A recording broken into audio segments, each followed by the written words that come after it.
سبحان الله.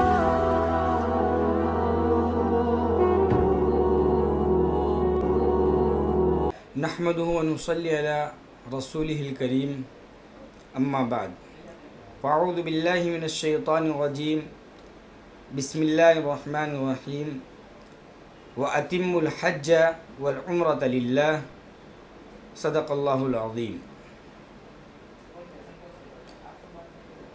قرآن پاک میں اللہ تبارک و تعالیٰ نے عمرے کے تعلق سے یہ آیت ارشاد فرمائی ہے وَأَتِمُّ الْحَجَّ وَالْعُمْرَةَ لِلَّهِ، کہ اللہ تبارک و تعالیٰ کے لیے حج اور عمرے کی تکمیل کیجیے۔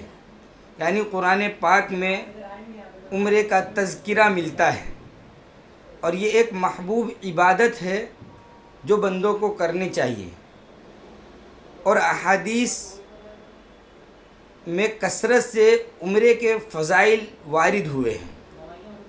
اللہ کے رسول صلی اللہ علیہ وسلم نے ایک روایت کے اندر ارشاد فرمایا العمرۃ الی العمرۃ کفارۃ لما بینہما، کہ ایک عمرے کے بعد دوسرا عمرہ کرنا، یعنی ایک عمرہ کیا اس کے بعد دوسرا عمرہ کیا تو ان دونوں کے درمیان کا جو وقفہ ہے اس کے لیے کفارہ ہو جائے گا۔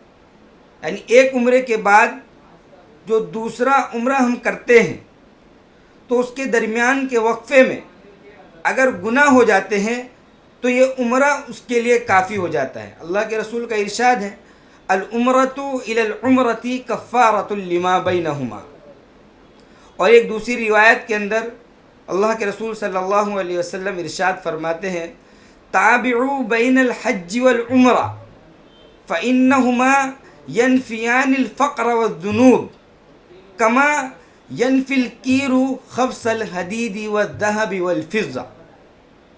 اللہ کے رسول کا ارشاد ہے کہ حج اور عمرہ لگاتار پے در پہ کیا کرو، کیونکہ حج اور عمرہ ان دونوں عبادت کی خاصیت یہ ہے کہ یہ تنگ دستی اور گناہوں کو ایسے ہی ختم کر دیتے ہیں جیسے کہ آگ کی بھٹی یہ لوہے سونا چاندی کے میل کچیل کو دور کر دیتی ہے۔ یعنی عمرے کی فضیلت میں سے ایک یہ بھی ہے کہ اگر عمرہ کیا جاتا ہے تو اللہ تبارک و تعالی اس عمرے کی برکت سے تنگ دستی اور گناہوں کو دور کر دیں گے۔